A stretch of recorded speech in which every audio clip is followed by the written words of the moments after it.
Driton Selmana i Lidhjes Demokratike të Kosovës ka kërkuar përsëritjen e votimeve në Mërgat, si në votat me post, si në ato nëpër konsullata dhe ambasada.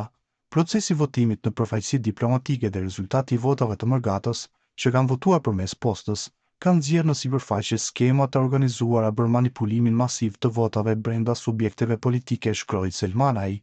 Rinumrimi i votave në gjithë Kosovën dhe përsëritja e votimit të Mërgatës, si në përfaqësitë diplomatike ashtu edhe votimi përmes postës, është e vetmja mënyrë që të rikthehet besimi i të gjithëve për këtë proces elektoral, shkroi ai në vijim postimi i tij plot.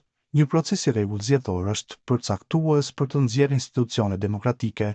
Çdo prekje e votës është vepër penale dhe si pasojë abuzuesit duhet të marrin dënimin e merituar. Siç po shihet deri më tani, votat në qendrat komunale të numërimit nuk kanë qenë në duar të sigurta dhe rrjedhimisht rezultatet e pasqyrojnë vullnetin e votuesve që kanë marrë pjesë në votime.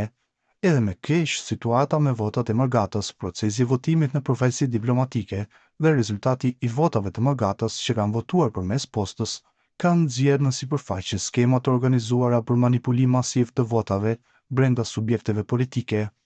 KQZ-ja, prokuroria dhe institucionet e tjera kompetente në kuadër të kompetencës ligjore dhe kushtetutës duhet i ndërmarrin të gjitha veprimet që ta rikthejnë rregullsinë e procesit dhe me këtë abuzues të marrin dënimin e merituar. Vota e secilit qytetar është e shenjtë dhe të gjithë pa përjashtim duhet të angazhohemi që ato të mbrohen me çdo kusht.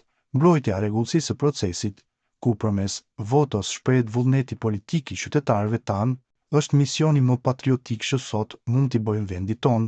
Pas një dyshim, Lidhja Demokratike e Kosovës duhet të udhëheqë këtë mision. Rinumrimi i votave në gjithë Kosovën dhe përsëritja e votimit të Mërgatës, si në përfaqësitë diplomatike ashtu edhe votimi përmes postës, është e vetmja mënyrë që të rikthehet besimi i të gjithëve për këtë proces elektoral. Demokracia pa sigurinë e votës ka tjetër emër, përfundon ai.